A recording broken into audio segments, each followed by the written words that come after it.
ये तो है ताजमहल। अब के चाहे ताजमहल कहा चाहे राजमहल कहा, जोन बा सो इहे बा।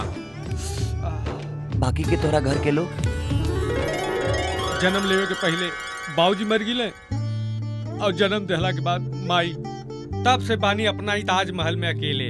ई के है रंगीला? अरे पगली, ई हूँ हमार भैया, गाँव साइल बाड़ा। प्रणाम भैया। खुश रह। हाँ हाँ हो गई प्रणाम। जा भैया खातिर चाय लेके आवा। खड़ा का बाड़ू जा। ठीक से बोला, ई के हा? अरे हमार आइटम बा। मतलब तू ना बुझबा तो हम बाद में सब समझा दे। तू ही बतावा, तू यहाँ का करे खातिर आइल बाड़ा? नौकरी? ना, हम नौकरी खातिर नहीं खी आइल, हम छोकरी खातिर आइल बानी। का मतलब? अरे आइटम। मान गिली गुरु, तू साचो में हमरो गुरु बाड़ा। का करी रंगीला, घर के इज्जत के सवाल रहा, इससे हमरा आवे के पड़ा। लेकिन तहरा की शहर में लड़की मिली कहाँ? लड़की तो मिल गई बिया। कहाँ हो? भोलेनाथ के मंदिर में कालू आई। ना ना ना, कल ना, परसों आई।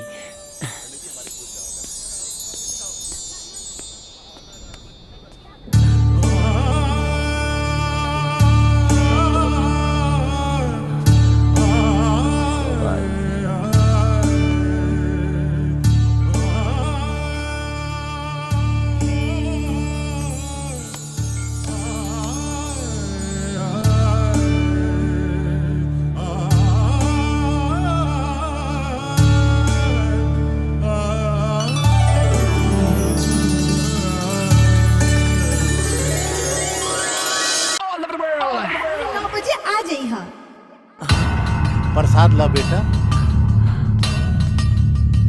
लागता केहू के इंतजार करत तारा और ना आइल अनाई। रहुआ कैसे पता बा बाबा? अरे हम अंतर्यामी हई, भूत भविष्य वर्तमान सब जानी ले। और हम इहो जानतानी कि तोहरा हमरा मदद के जरूरत बा, और यही से भोलेनाथ हमरा के भेजले।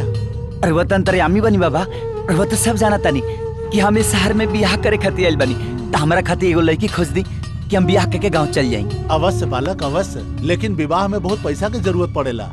हमरा लगे बाहे बाबा, भावे बा तो चला आवा।